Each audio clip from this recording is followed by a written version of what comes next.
Hi everyone, my name is Dr. Elijah Sadaphal. For those of you who have already seen me in my YouTube channel, it's nice to see you again. And for those of you who are watching this vlog for the first time, welcome. Let me formally introduce myself to you. I just want to say thank you to all of the subscribers and those who listen to the podcast for visiting WCSK.org and listening to me week after week. Tens of thousands of people have made use of the website, have downloaded the free ebooks, and have used the site in order to initiate their own online Bible study. So for those who have found the resources valuable, I just want to say thank you very much for making what Christians should know a success. So as you can see, I'm here in one of my favorite parks in one of the suburbs of New York City, where I often come to think about my Christian walk, day-to-day affairs, and what I'm going to write about next. One of the things I've been thinking a lot about recently is a new project I want everyone to be aware of, and that project is called TruthFinder. So this is what TruthFinder is. TruthFinder, just like what Christians should know, will be a series of online lessons and a podcast which has one goal in mind. It seeks crucial answers to critical questions about belief. But here is what makes TruthFinder so special.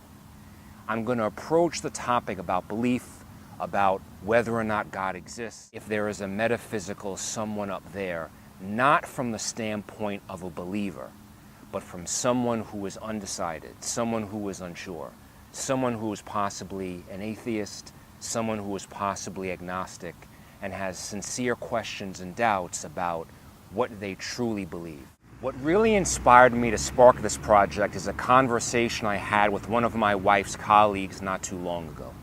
This was a medical doctor, so a highly educated, very intelligent person, and she and I got into a discussion about what we believe. And ultimately, at the crux of the conversation, I asked her, why is it that you believe what you believe? When you hold ideas that are close to your chest, how do you arrive at those conclusions?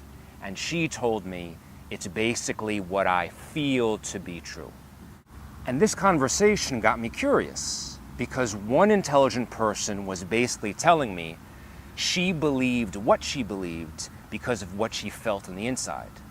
So then I began interviewing people in New York City, across the country, internationally, and I kind of got the same sense of things from a large group of people.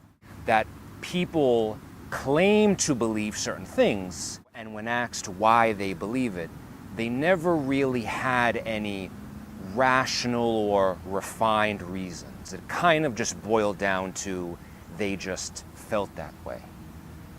Which got me thinking, if a handful of people think that way, then maybe a lot more than a handful think that way. And maybe these people could benefit from a trustworthy guide to lead them through several critical questions about belief, existence, and why we're here. Questions that don't necessarily relate to the Christian faith, but just relate to our natural world, like, can we know the truth? Does God exist? Can we prove that God doesn't exist? Can I be certain? And it's in answering these critical questions that a person can then begin to refine what they believe and feel confident about what the truth really is. And that's what TruthFinder is. It's a mechanism and a vehicle that equips people with the clarity and meaningful answers that they need in their search for ultimate truth. Now remember, just to let you guys know, the new podcast is going to go live on Saturday, August 13th. So I invite everyone to please log on to WCSK.org or find TruthFinder by searching for TruthFinder in iTunes. Download the podcast, listen to it, let me know what you think, and we'll take it from there. Take care and God bless.